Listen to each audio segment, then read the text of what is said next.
Bienvenue à ce culte enregistré pour le jeudi de l'Ascension de notre Seigneur.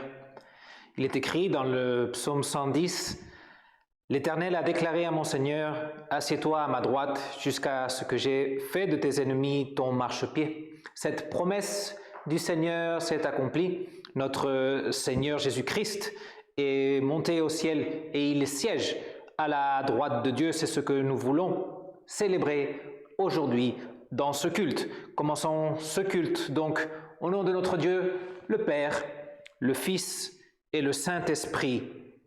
Amen. Prions Dieu. Éternel, notre Dieu, Seigneur tout-puissant des cieux et de la terre, nous sommes rassemblés devant toi en ce jour solennel pour te remercier d'avoir élevé à ta droite et couronné de gloire et d'honneur ton saint Fils Jésus, après l'avoir fait pour un peu de temps inférieur aux anges et l'avoir livré à la mort pour notre salut. Nous te remercions de ce que par sa résurrection d'entre les morts, tu l'as déclaré Fils de Dieu avec puissance. Par son ascension, tu lui as donné le nom qui est au-dessus de tout nom, pour qu'au nom de Jésus, tout genou fléchisse et que toute langue confesse qu'il est le Seigneur. Sois au milieu de nous, bénis-nous et glorifie ton nom. Amen. Chantons en ce jour de l'Ascension, chantons un cantique à notre Dieu. Nous nous présentons devant lui en humilité, mais avec foi. Tous ensemble, chantons en ce jour au Seigneur.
En ce jour de l'Ascension, nous proclamons que notre Dieu est notre joie, mais nous allons aussi proclamer les vérités de la parole de Dieu et louer notre Dieu par sa parole, par le psaume 47 et une petite phrase de l'évangile de Matthieu en ce jour de l'Ascension. Proclamons tous ensemble l'introïte de ce jour. Le Seigneur, après leur avoir parlé, fut enlevé au ciel et il s'assit à la droite de Dieu. Vous tous, peuple, battez des mains, poussez vers Dieu des cris de joie, car l'Éternel, le Très-Haut, est redoutable. Il est un grand roi sur toute la terre. Dieu monte au milieu des cris de triomphe. L'Éternel s'avance au son de la trompette. Dieu est roi de toute la terre. Chantez un cantique. Dieu règne sur les nations.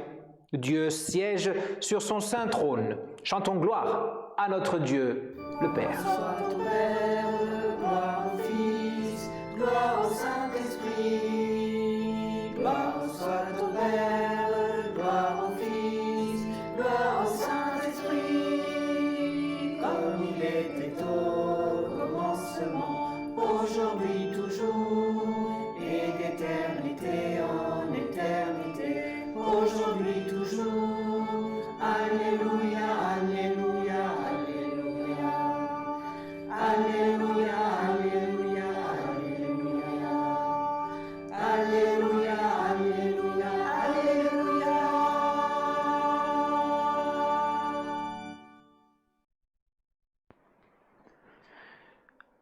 En ce jour de l'Ascension aussi, nous voulons nous présenter devant notre Dieu pour confesser nos péchés, lui reconnaître notre injustice et notre manque de mérite pour être auprès de lui.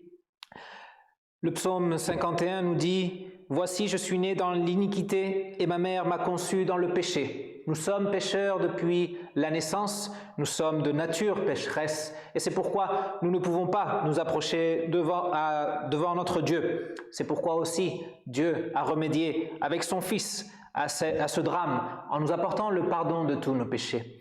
Approchons-nous de notre Dieu en repentance, en humilité, mais aussi avec foi en notre Seigneur et prions tous ensemble cette confession de nos péchés.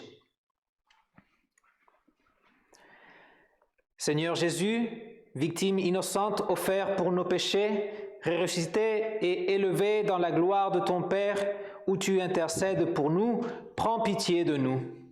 Tu es la vigne, nous sommes les sarments, et nous sommes si souvent des sarments inutiles qui ne portent pas de bons fruits. Nous refusons si souvent la taille qui nous ferait porter davantage de fruits. Notre vie est si souvent stérile, sans amour, et elle ne rend pas gloire à ton Père. Nous te le confessons humblement et implorons ton pardon. Lave-nous dans ton sang précieux et purifie-nous, Seigneur Jésus, qui demeure avec nous jusqu'à la fin des temps. Toi, le Très-Haut, l'adorable, acclamé par les anges, aie pitié de nous, tes pauvres frères, et conduis-nous à la vie éternelle par la foi de ton bien-aimé. Amen.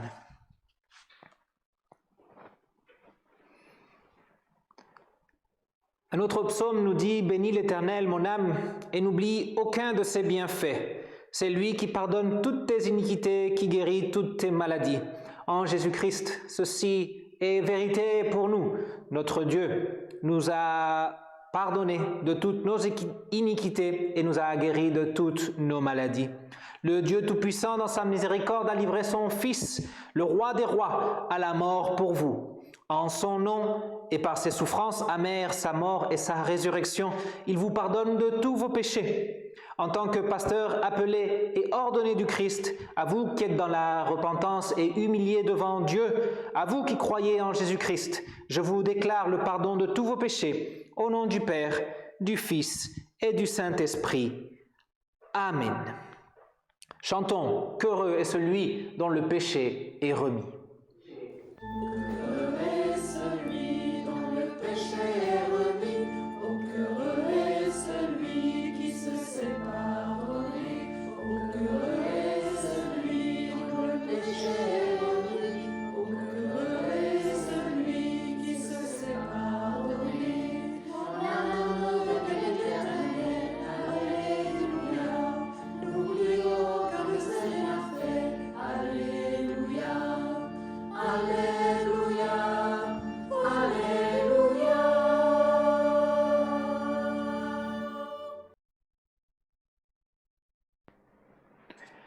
Seigneur Jésus-Christ, Fils du Dieu Tout-Puissant, tu ne vis plus sur terre pauvre et méprisé, mais tu es assis à la droite du Père, couvert de gloire et de magnificence, et tu règnes en Maître souverain. Nous t'en supplions, accorde-nous ton Saint-Esprit pour que nous restions attachés à ta sainte parole, pour que nous résistions aux tentations de Satan, du monde et de nous-mêmes, pour que nous édifions ton royaume sur terre. Nous t'adorons, te louons et voulons te servir jour après jour, ô divin Roi. Exauce nos prières, toi qui es avec le Père et le Saint-Esprit, un seul Dieu au siècle des siècles. Amen. Écoutons la parole de Dieu pour ce jour de l'Ascension et répondons aussi à chacune de ces lectures en louange à notre Dieu.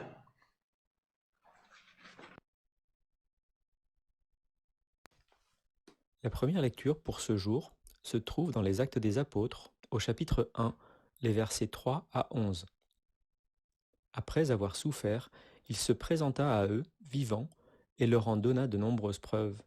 Pendant 40 jours, il se montra à eux et parla de ce qui concerne le royaume de Dieu. Alors qu'ils se trouvaient en leur compagnie, il leur recommanda de ne pas s'éloigner de Jérusalem, mais d'attendre ce que le Père avait promis. Ce que je vous ai annoncé, leur dit-il, car Jean a baptisé d'eau, mais vous, dans peu de jours, vous serez baptisés du Saint-Esprit. Alors que les apôtres étaient réunis, ils lui demandèrent, « Seigneur, est-ce à ce moment-là que tu rétabliras le royaume pour Israël ?» Il leur répondit, « Ce n'est pas à vous de connaître les temps ou les moments que le Père a fixés de sa propre autorité, mais vous recevrez une puissance lorsque le Saint-Esprit viendra sur vous, et vous serez mes témoins à Jérusalem, dans toute la Judée, dans la Samarie et jusqu'aux extrémités de la terre. » Après avoir dit cela, il s'éleva dans les airs pendant qu'ils le regardaient, et une nuée le cacha à leurs yeux. Et comme ils avaient les regards fixés vers le ciel pendant qu'ils s'en allaient, 2 hommes habillés de blanc leur apparurent, et dirent, « Hommes de Galilée, pourquoi restez-vous à regarder le ciel ? Ce Jésus qui a été enlevé au ciel du milieu de vous reviendra de la même manière que vous l'avez vu aller au ciel. » Ici prend fin la première lecture pour ce jour.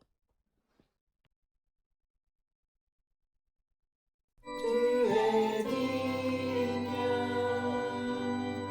grand Dieu de l'univers. Tu es digne de recevoir la louange de tous tes rachetés. Tu es digne, agneau de Dieu.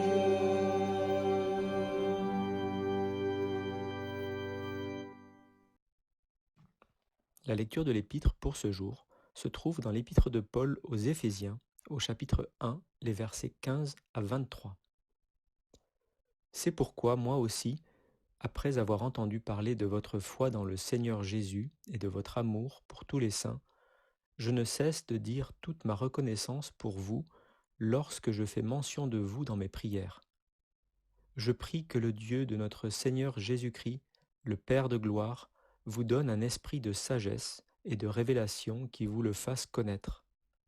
Je prie qu'il illumine les yeux de votre cœur pour que vous sachiez quelle est l'espérance qui s'attache à son appel, quelle est la richesse de son glorieux héritage au milieu des saints, et quelle est l'infinie grandeur de sa puissance qui se manifeste avec efficacité par le pouvoir de sa force envers nous qui croyons. Cette puissance, il l'a déployée en Christ quand il l'a ressuscité et l'a fait asseoir à sa droite dans les lieux célestes, au-dessus de toute domination, de toute autorité, de toute puissance, de toute souveraineté et de tout nom qui peut être nommé, non seulement dans le monde présent, mais encore dans le monde à venir. Il a tout mis sous ses pieds et il l'a donné pour chef suprême à l'Église, qui est son corps, la plénitude de celui qui remplit tout en tous. Ici prend fin la lecture de l'épître pour ce jour. Alléluia, Alléluia, Alléluia, Alléluia, Alléluia, Alléluia,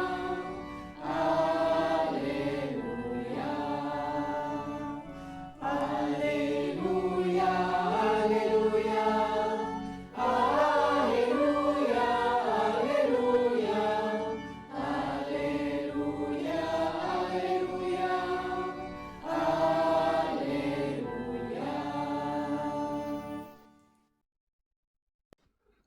Écoutons avec attention et recueillement la lecture de l'Évangile pour ce jour dans Luc au chapitre 24, les versets 44 à 53. Puis il leur dit, « C'est ce que je vous disais lorsque j'étais encore avec vous.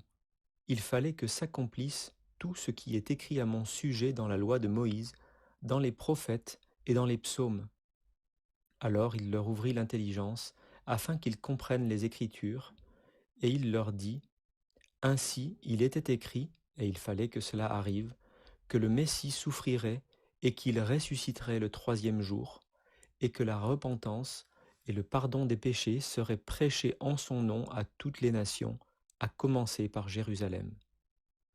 vous êtes témoins de ces choses. Et voici que j'enverrai sur vous ce que mon Père a promis.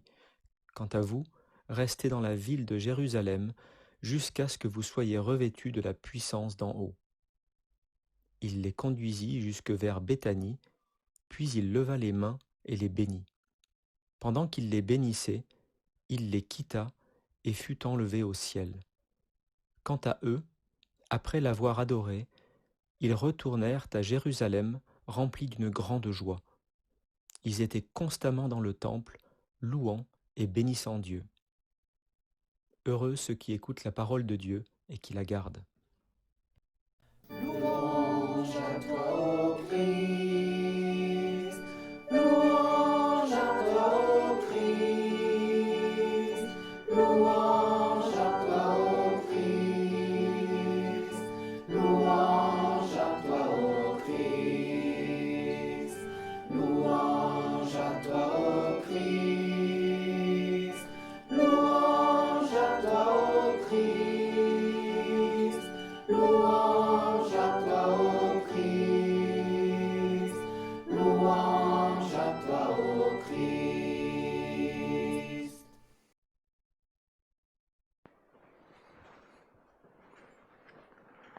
Nous répondons à la lecture de la parole de Dieu en confessant notre foi, la foi en notre Dieu, le Père, le Fils et le Saint-Esprit, aussi cette foi qui inclut cette ascension de notre Seigneur. Confessons ensemble cette foi avec les paroles du symbole apostolique. Je crois en Dieu, le Père Tout-Puissant, Créateur du ciel et de la terre. Je crois en Jésus-Christ, son Fils unique, notre Seigneur, qui a été conçu du Saint-Esprit, qui est né de la Vierge Marie. Il a souffert sous Ponce Pilate, il a été crucifié, il est mort, il a été enseveli, il est descendu aux enfers. Le troisième jour, il est ressuscité des morts, il est monté au ciel, il siège à la droite de Dieu, le Père Tout-Puissant, et il viendra de là pour juger les vivants et les morts. Je crois au Saint-Esprit, la Sainte Église universelle, la communion des saints, la rémission des péchés, la résurrection de la chair et la vie éternelle. Amen. Dans cette foi, nous allons aussi méditer sur la parole de Dieu en ce jour de l'Ascension, une méditation qui est partagée entre tous les pasteurs du synode. Pour commencer et nous préparer pour cette méditation, chantons ensemble le cantique « Sur tous les temps et sur tous les lieux, notre Dieu, notre Seigneur Jésus est Seigneur ».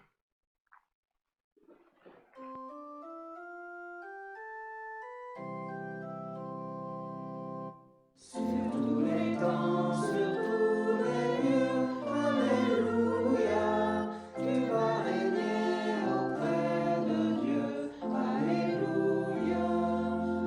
Sur l'univers, tu es Seigneur, Alléluia, pour son espoir et son honneur, Alléluia. Notre avenir est d'être à toi, Alléluia, nous t'attendons, notre roi, Alléluia. Tu as promis pour ton retour, Alléluia, de nous garder en ton amour, Alléluia. Tu es pour nous toujours présent, Alléluia, nous te louons en tous les temps, Alléluia.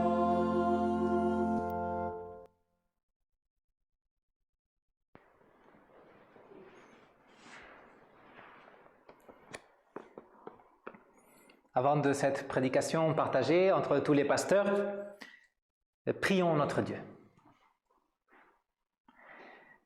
Seigneur, nous te remercions de cette opportunité que tu nous donnes de pouvoir partager ta parole en ce jour de l'Ascension.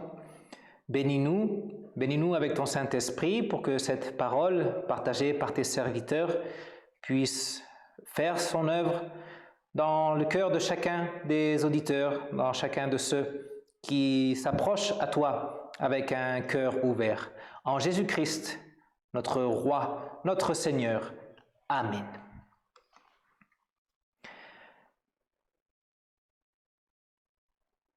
L'évangile de Marc, presque à la fin, chapitre 16, verset 19, nous dit « Après leur avoir parlé, le Seigneur fut enlevé au ciel et il s'assit à la droite de Dieu. » L'ascension est un événement fondamental dans la vie de Jésus et c'est un élément fondamental aussi de la foi chrétienne. C'est bien plus qu'un de ces miracles que Jésus a réalisé en faveur de quelqu'un dans la détresse. Bien sûr que l'ascension reste un miracle et tout comme la résurrection, cet événement de la vie de Jésus est un élément central à notre foi chrétienne. Il est très important de savoir que Jésus est monté au ciel et qu'il siège à la droite de Dieu. Tout d'abord, l'ascension n'est pas la fin du ministère de Jésus. Ce n'est pas une impasse jusqu'au jour où il reviendra pour juger les vivants et les morts. Jésus n'est pas monté au ciel pour s'asseoir sur une chaise longue et pour prendre des vacances. Non, Jésus, monté au ciel, continue son ministère. Il continue d'œuvrer et il continue d'œuvrer toujours en notre faveur. L'ascension, c'est l'intronisation de Jésus. Jésus est déclaré roi des rois et seigneur des seigneurs par son ascension. C'est pourquoi Marc dit que Jésus siège à la droite de Dieu. La droite de Dieu n'est pas un lieu physique quelque part dans l'univers. Dieu est esprit, il n'a pas de côté droit et il n'a pas de côté gauche. Il remplit tout par sa présence. Donc, la droite de Dieu n'est pas un endroit physique, un endroit où il y a une chaise, un endroit où Jésus est allé s'asseoir. La droite de Dieu représente l'autorité, la domination et la puissance. L'image de la droite de Dieu nous ramène au temps des rois et des empereurs. Rappelez-vous du patriarche Joseph, fils de Jacob. Lui, il fut d'abord la main droite de Potiphar en Égypte. Puis, il fut la main droite de Pharaon. Il avait autorité sur tout en Égypte, sauf sur Pharaon lui-même. Aujourd'hui, quand on parle de la main droite, on fait référence à la personne qui gère les affaires et qui agit en nom de quelqu'un. Parmi les chefs d'entreprise ou ceux qui sont à la tête de grands capitaux, les hommes d'affaires, mais aussi dans les petites entreprises, il y a toujours quelqu'un qui fait de main droite, quelqu'un sur qui on délègue des responsabilités et en qui on fait une confiance pleine. Bien, Jésus est assis à la droite de Dieu. Il est cette main droite de Dieu. Jésus a reçu toute autorité dans les cieux et sur la terre. Il a reçu cette place d'honneur par l'accomplissement de son œuvre. Il est monté au ciel pour régner. Jésus règne et en tant que roi, il continue d'agir. Monté au ciel, il continue d'agir pour le salut de l'humanité. Et que c'est bon que ce soit Jésus, celui qui règne et non quelqu'un d'autre. Que c'est bon de savoir que celui qui nous aime, que celui qui s'est offert pour nous sur la croix, est celui aujourd'hui qui possède toute autorité. C'est réconfortant de savoir que tout continue de dépendre de Jésus, notre Sauveur. C'est bon de savoir que Jésus est encore à la tête de cette mission de nous sauver et de sauver toute l'humanité.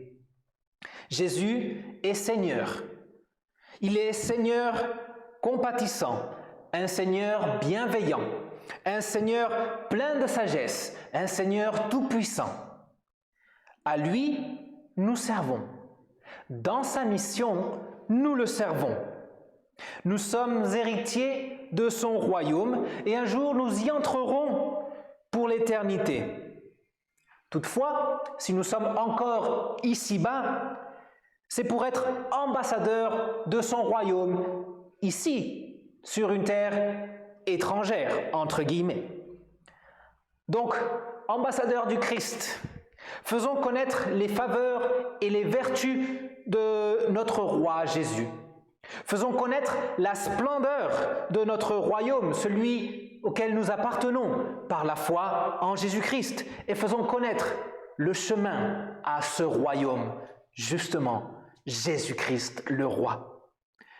Je donne maintenant la parole aux autres pasteurs de l'Église évangélique luthérienne Synode de France pour qu'ils nous apportent aussi le réconfort de la parole de Dieu en ce jour de l'Ascension et pour qu'ils nous parlent à propos de ce ministère actif et continu de Jésus, le roi des rois, celui qui agit encore aujourd'hui pour nous tous. Amen. Le texte qui se trouve à la base de cette petite méditation en ce jeudi de l'Ascension est tiré de l'évangile de Matthieu au chapitre 28, verset 18. « Tout pouvoir m'a été donné dans le ciel et sur la terre. » Nous prions Dieu. Seigneur notre Dieu, ta parole est la vérité, sanctifie-nous par ta parole. Amen. Quel pouvoir a Jésus sur le ciel, puisqu'il dit tout pouvoir? Jésus n'est pas qu'une sorte de gros super pasteur, on mettez tous les guillemets qu'il faut pour son Église. Il est le Dieu de l'univers et le Dieu du cosmos. C'est lui qui, dans l'union trinitaire, a créé le cosmos avec ses lois incroyables et par extension, évidemment, le ciel. Hubert Reeves, le grand astrophysicien, dit « Si Dieu n'était pas là, on ne serait pas là pour en parler ». Quant aux frères Bogdanov, ils écrivent « La Terre tourne autour du Soleil, faisant un périmètre ». Donc la règle de pi, soit 3, 14, 16, 9. Et si c'était 3, 14, 16, 10, donc la 5e décimale, la Terre ne tournerait pas autour du Soleil. Limitons-nous à ces deux exemples. Oui, puisque Jésus a créé le ciel, il a tout pouvoir sur lui. Jésus est un très grand savant. Lorsque Jésus a créé la terre, il a aussi, on ne peut être qu'ébaudi de son pouvoir et de sa sagacité. Comment cette création peut-elle vivre en symbiose, jusqu'à des mycorhizes sur les plantes? Pourquoi une pomme a-t-elle de la chair alors que cela ne le sert à rien? Ai-je demandé à mon professeur de botanique en son temps. Sa réponse a été oui, puisque Jésus a créé la terre, il a tout pouvoir sur elle. C'est un grand savant. Quel pouvoir avait Jésus sur terre lors de son incarnation? Dans les évangiles, il a clairement montré qu'il avait le pouvoir sur la création, en guérissant des malades, en multipliant les pains et les poissons, et surtout en ressuscitant des morts, telle la fille de Jairus, le fils de la veuve de Naïn, son ami Lazare, et surtout quand il disait aux Juifs « Le Père m'aime parce que je donne ma vie pour la reprendre.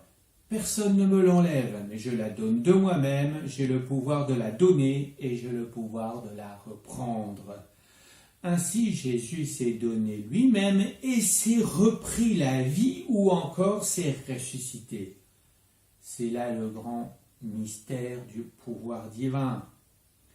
Oui, c'est ce fameux tout-pouvoir sur lui-même, dans le ciel et sur la terre. Malgré que dans la Bible, nous disons par convention que c'est le Père qui l'a ressuscité. Quel pouvoir a Jésus actuellement? Il a toujours tout pouvoir. Tout pouvoir m'a été donné dans le ciel et sur la terre.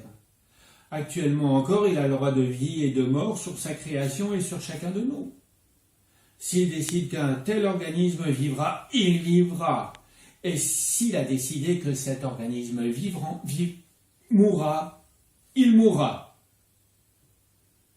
Tout comme nous, quand il décidera que c'est notre tour, ça arrivera d'une manière ou d'une autre.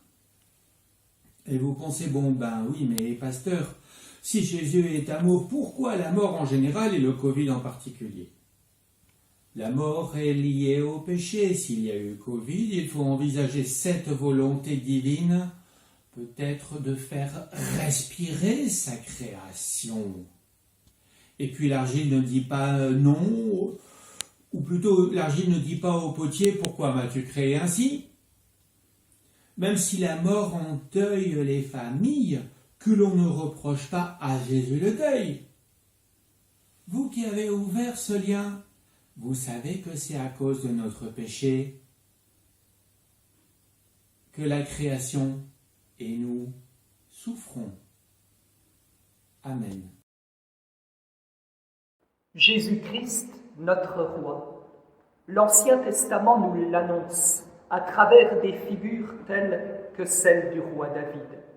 Son règne de justice est un règne de vie. Dans son règne, en effet, Jésus nous délivre du péché, de la mort et de la puissance du diable au prix de ses souffrances et de sa mort. Et cela pour que nous ne soyons plus sous leur tyrannie, mais pour que nous lui appartenions corps et âme.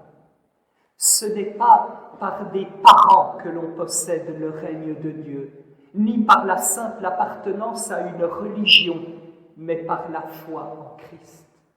Ce règne de Dieu n'a rien à voir avec un quelconque règne humain, il est celui de la compassion, de la pitié, au sens le plus noble du terme. Dieu, en effet, connaît la misère des hommes, il les voit fatigués et abattus comme des brebis qui n'ont point de berger. Sa volonté est d'être notre berger, notre roi, notre Seigneur. Laissons-le régner sur toute notre vie, acceptons-le par la foi. Bien plus, par sa parole et son esprit, il nous accorde toutes les grâces indispensables pour que nous vivions dans la sainteté. Nous sommes, dès lors, engagés dans le bon combat en gardant la foi pour lutter et vaincre en nous et autour de nous tout ce qui est contraire à la volonté de notre Seigneur. Là où règne la grâce de Dieu, là règne la fraternité entre les graciés. Le Covid-19 nous a rappelé toute la fragilité de nos possessions terrestres. Les biens matériels peuvent devenir à ce point envahissants que nous finissons par les servir, eux, et non plus ce maître qui nous a fait entrer dans son royaume. Nous remplaçons son règne par un autre, bien terrestre celui-là. Nous sommes partagés entre son royaume et celui que nous avons bâti par nos propres forces, à la sueur de notre front. C'est le piège qui nous a été rappelé ces dernières semaines. Et nous allons utiliser nos ressources, non pas pour notre gloire, mais pour sa gloire, avec le véritable désir, non pas de nous servir, mais de le servir, lui et notre prochain.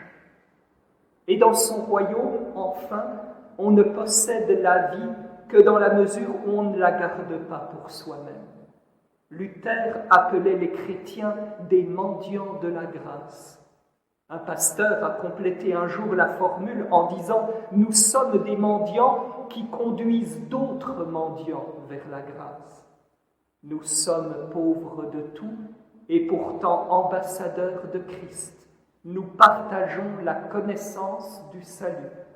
C'est ainsi que nous sommes en communion avec Dieu et que nous partageons sa joie. En effet, le bonheur de Dieu, c'est son pouvoir de donner. C'est ainsi, dans les moindres aspects de notre vie, que nous témoignons à notre entourage, afin que tous soient gagnés à Jésus-Christ. Que faut-il annoncer ? Allez prêcher l'Évangile, demande Jésus, et dites, le royaume de Dieu est proche. Il s'agit avant tout d'annoncer un fait. Il ne s'agit ni du lancement d'un programme social, ni de la proclamation d'une nouvelle religion, ni d'un appel à une nouvelle morale. Il s'agit plutôt d'un flash d'actualité. Il s'agit de quelque chose qui s'est passé et que nous avons à prendre en considération. Le royaume ou le règne de Dieu est proche. Désormais, le règne, la royauté de Jésus n'est plus une promesse. Ce n'est pas quelque chose qui appartient au passé, ce n'est pas non plus quelque chose qui se passera dans un lointain avenir. C'est quelque chose qui est arrivé parmi nous, une réalité présente qui nous concerne tous. Tel est le bon message que le Seigneur nous charge d'annoncer autour de nous, qu'il vous accorde, chers amis, d'être toujours prêts à vous défendre avec douceur et respect devant quiconque vous demande raison de l'espérance qui est en vous. Amen.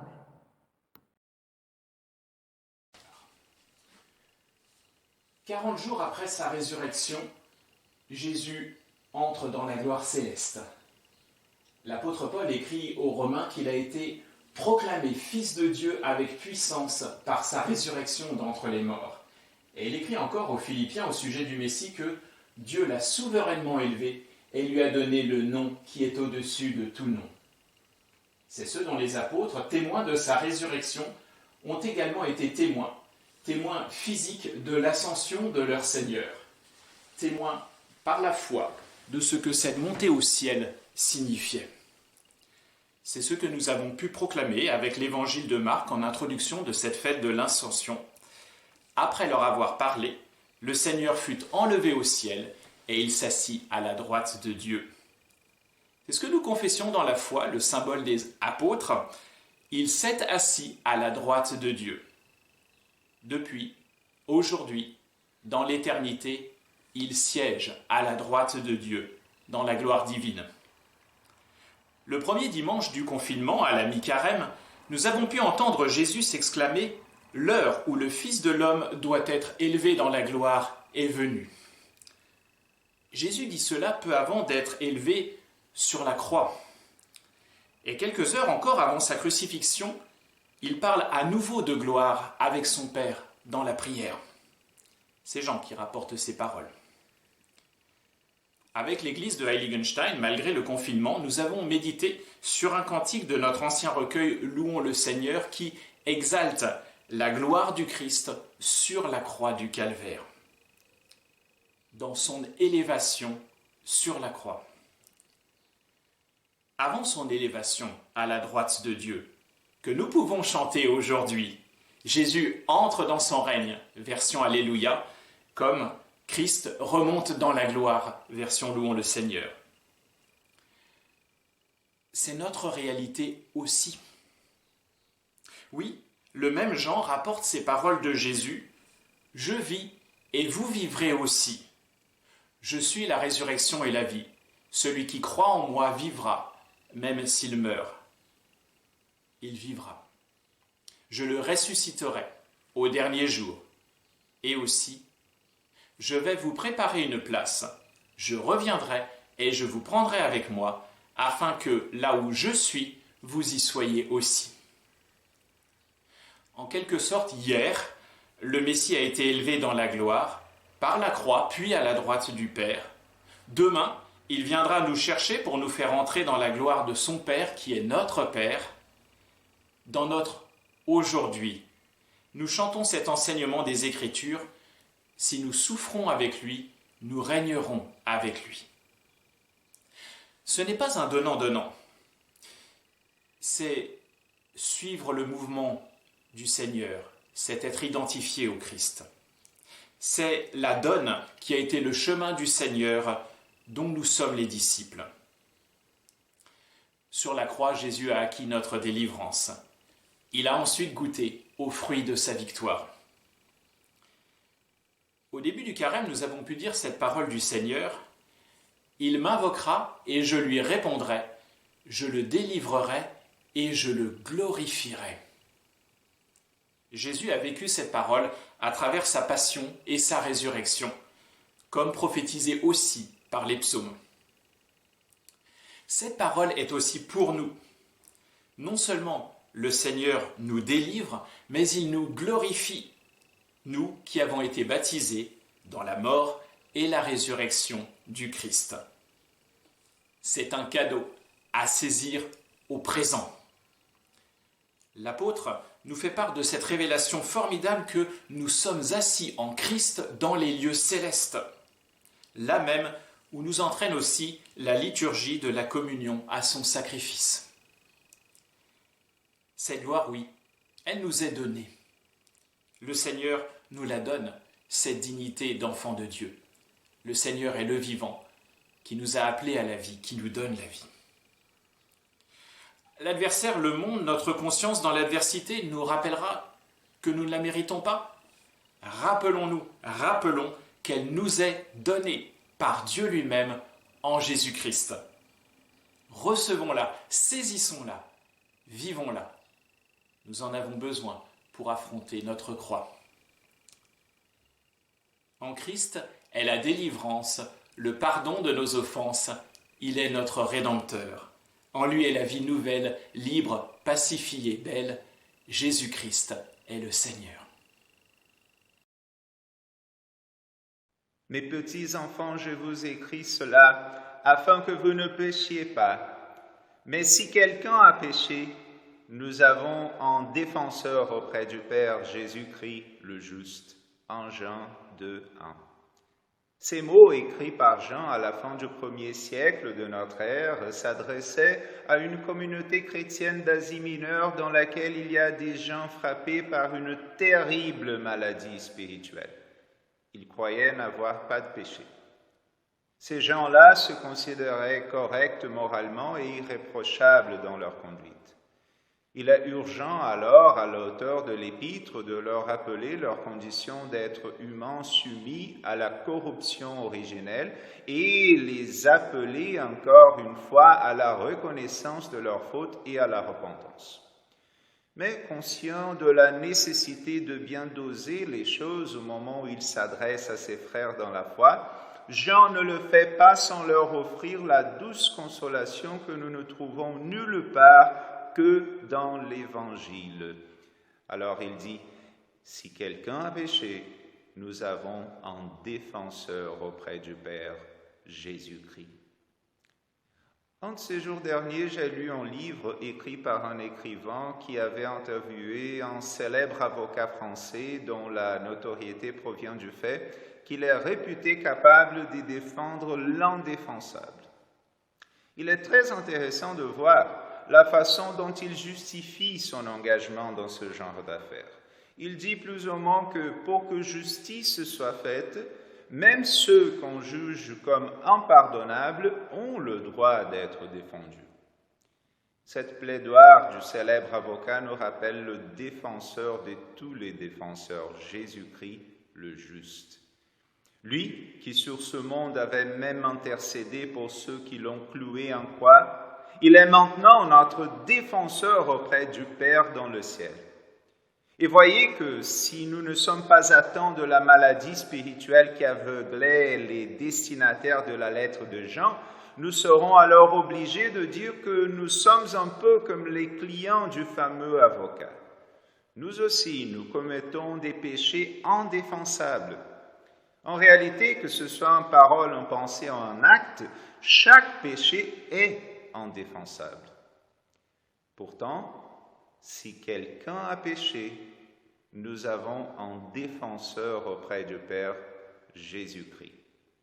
Il peut sauver parfaitement ceux qui s'approchent de Dieu à travers lui, puisqu'il est toujours vivant pour intercéder en leur faveur. Hébreux 7, 25. Hommes comme nous, connaisseurs de nos faiblesses, Dieu comme le Père et le Saint-Esprit, conscients du fait que nous avons besoin de sa justice, qu'il échange avec nous contre nos fautes. Comme l'a très bien dit Luther, lors de son ascension, Jésus a pris siège au tribunal de Dieu.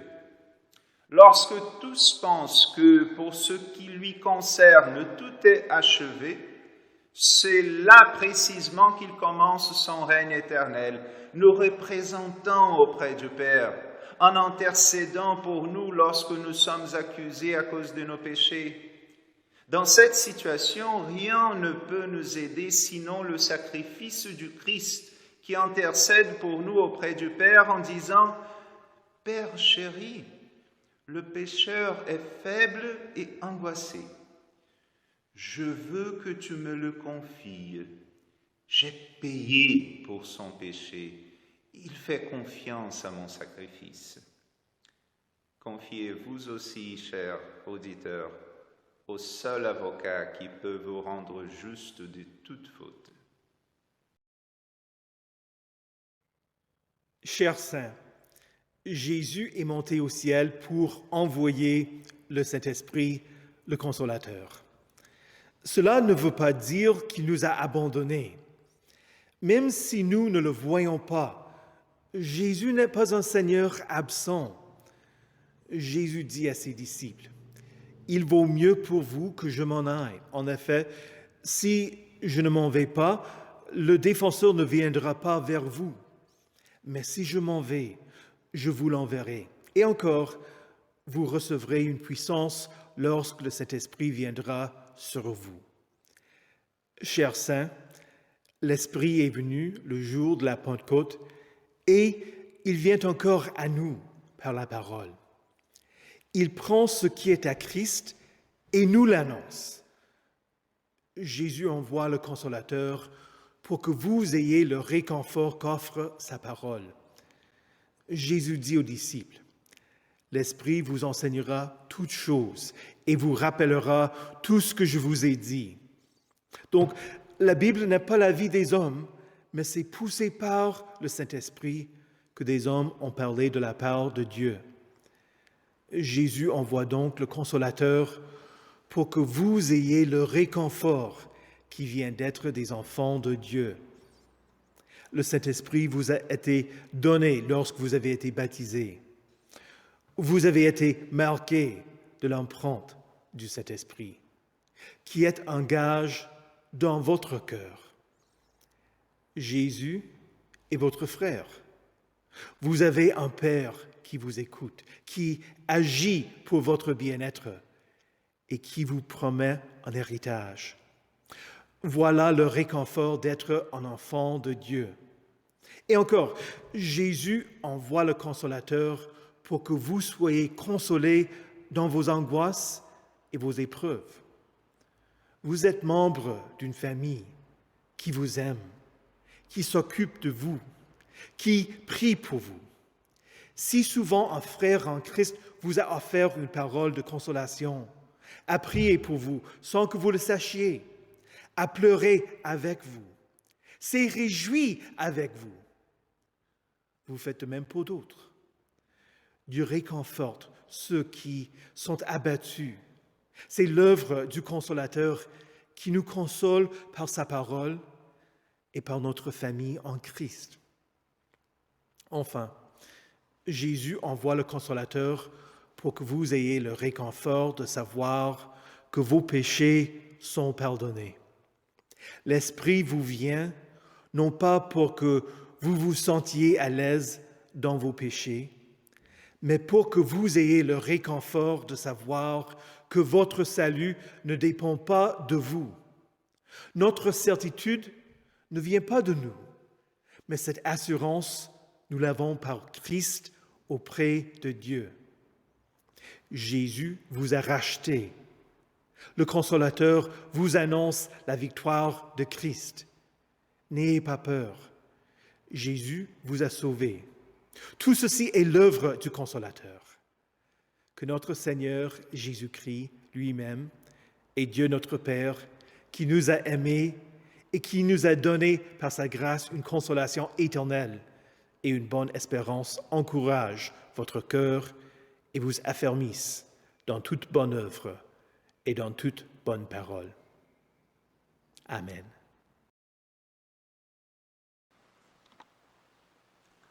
Homme galiléen, pourquoi restez-vous à regarder le ciel?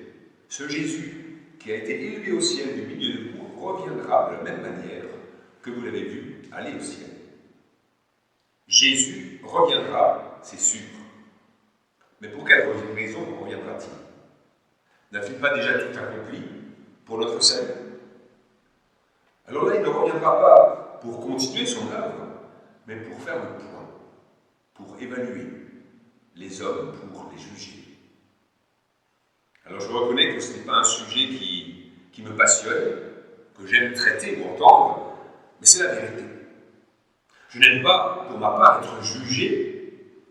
C'est toujours abaissant et on perd en crédibilité. Mes frères qui jugent mes paroles, ma conduite, la loi qui me juge, si je suis contrevenant ou pas, si j'ai respecté les règles de dépassement, de déclaration, de distance. Quand j'y pense, c'est assez crispant, n'est-ce pas? Ça ne vous crispe pas, vous, que quelqu'un touche votre conscience, pas forcément tranquille, et qu'il fasse tomber, à un moment donné, un verdict irrévocable? L'information qui fait la une aujourd'hui dans toutes les églises, c'est que Jésus est monté au ciel. Mais je trouve que c'est encore plus important de rappeler qu'il va revenir. Qu'il reviendra pour juger les vivants et les morts. Dieu nous le certifie quand il nous dit dans la Bible, nous comparaîtrons tous, en effet, devant le tribunal du Christ. Romains 14. Et si Christ ne nous avait pas revêtus de sa justice, s'il ne nous avait pas pardonné, s'il n'avait pas pris notre place de condamné, la perspective de cette comparution au dernier jour remplirait nos vies de crainte et de tremblement. Nous serions en fait dans le couloir de la mort la vie durant, si Christ ne nous avait pas justifiés. Mais parce que nous sommes justifiés par la foi en Jésus-Christ, ce jugement, je vous l'assure, il se passera bien. Et si vous voulez être plus serein en vue du retour du Seigneur, dans sa gloire accompagné de tous ses anges, si vous voulez être plus tranquille, comptez sur votre Seigneur, votre avocat et votre défenseur. En cas de doute, de détresse, de peur ou de péché, ou tout cela en même temps, quand votre vie s'écroule même sous le poids de la culpabilité, Christ, le juste, plaide votre cause. Chers citoyens du ciel, même si votre place aujourd'hui en ce moment est inconfortable et pas enviable du tout, votre future place, elle est à ravir. Au point que le jugement final pour les chrétiens est une affaire réglée, d'avance, par le Christ, qui a payé pour nous. Il nous dit que votre cœur ne se trouble pas. Je vais vous préparer une place. Et puisque je vais vous préparer une place, je reviendrai et je vous prendrai avec moi pour que, là où je suis, vous y soyez aussi.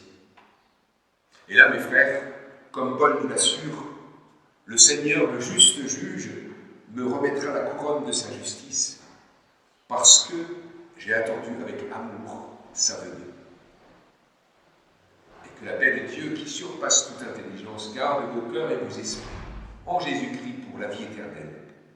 Amen.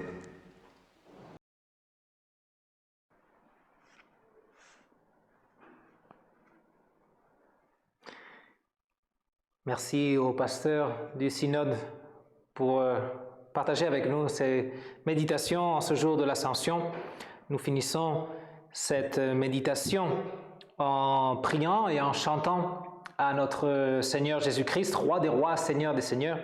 Le cantique « Tu es venu jusqu'à nous », c'est notre roi serviteur.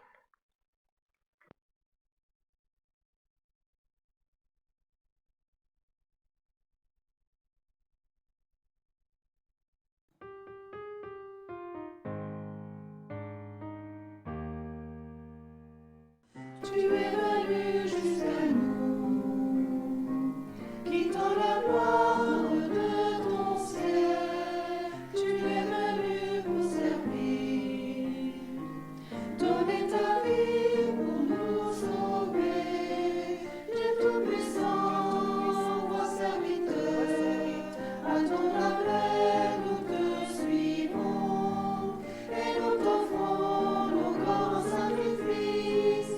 Par toi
Frères et sœurs, prions.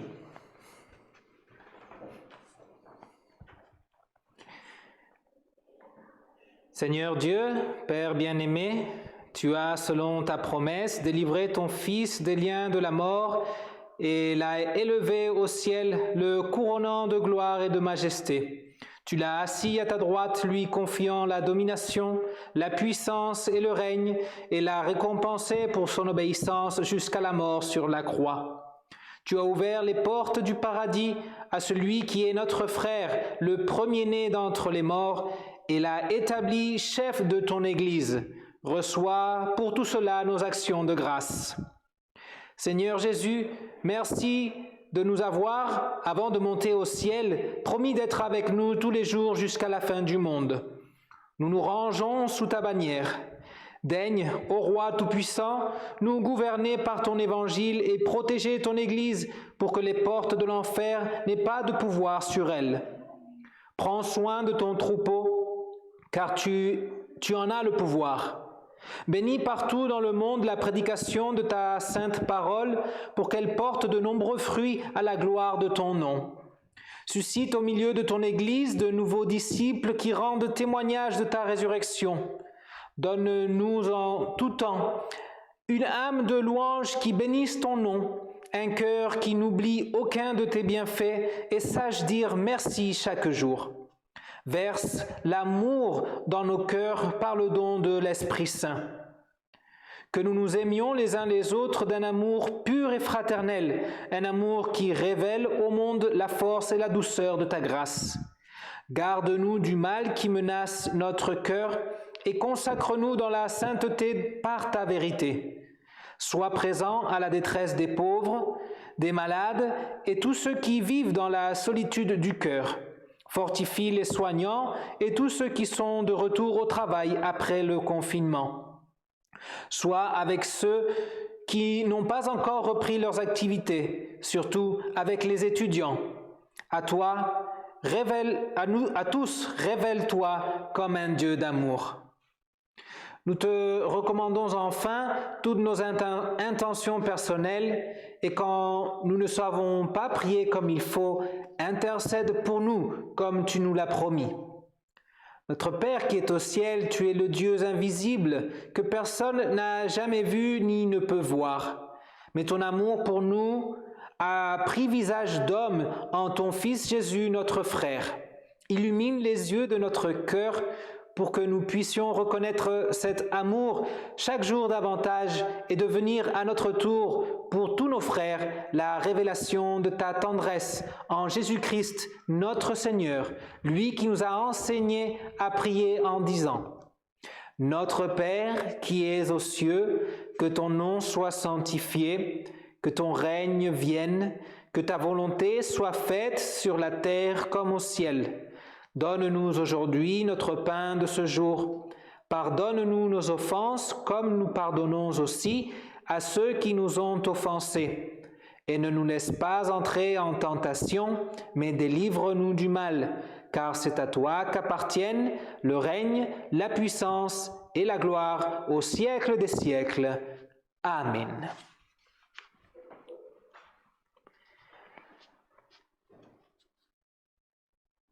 Donnons nos cœurs avec sincérité à ce roi des rois. Apportons-lui nos offrandes de notre cœur et de notre esprit pour qu'il les utilise selon son règne, selon son royaume de puissance, selon son royaume de grâce, pour nous accorder sa gloire. Nous pouvons offrander chacun dans nos paroisses et bientôt j'espère pouvoir nous rassembler aussi. Pendant que nous offrandons nous-mêmes à notre Dieu, nous allons chanter le cantique « Chantez au Seigneur ».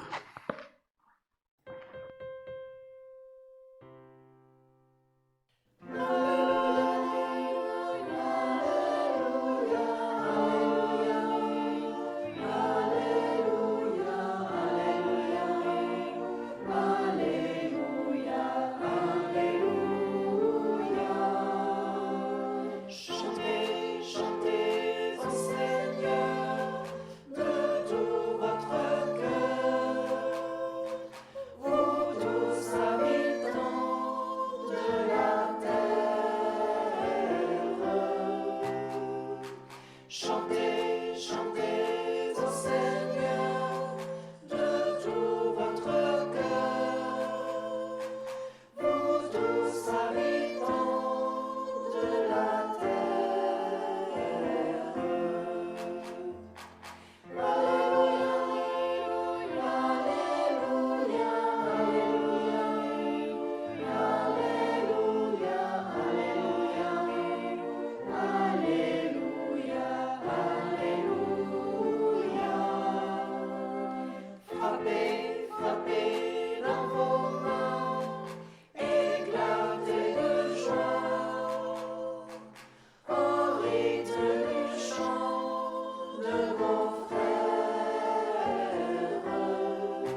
Pour finir ce culte de l'ascension de notre Seigneur, prions ensemble une prière d'action de grâce. Seigneur Jésus, Roi des rois et Seigneur des seigneurs, il est juste qu'en célébrant aujourd'hui ta glorieuse ascension et ton élévation à la droite de ton Père, nous te présentions nos hommages et nos actions de grâce. Puisque toute puissance t'est donnée dans les cieux et sur la terre, et puisque tu es le chef de ton Église, nous venons à toi pour te servir et te supplier de nous recevoir dans ta grâce au nombre de tes fidèles sujets. Inspire-nous un ardent désir de partager le message de ton évangile avec ceux qui ne le connaissent pas encore et de nous réjouir avec ceux qui croient en toi. En ton saint nom, Jésus. Amen. Et recevez la bénédiction de notre Dieu. Que l'Éternel te bénisse et qu'il te garde. Que l'Éternel fasse luire sa face sur toi et qu'il t'accorde sa grâce. Que le Seigneur tourne sa face vers toi et qu'il te donne sa paix. Amen.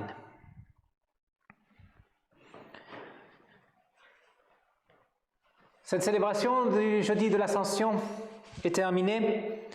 Nous remercions à tous ceux qui ont participé pour que ce culte soit si vivant, nos musiciens, nos chanteurs, nos lecteurs, les pasteurs qui se sont enregistrés et sûrement à ceux qui les ont assistés aussi pour ces enregistrements, tout soit pour la gloire de notre Dieu, le Seigneur Jésus-Christ, celui qui est monté au ciel et qui siège à la droite de Dieu pour notre bien. Nous nous retrouverons dimanche prochain. Que le Seigneur nous bénisse. Amen.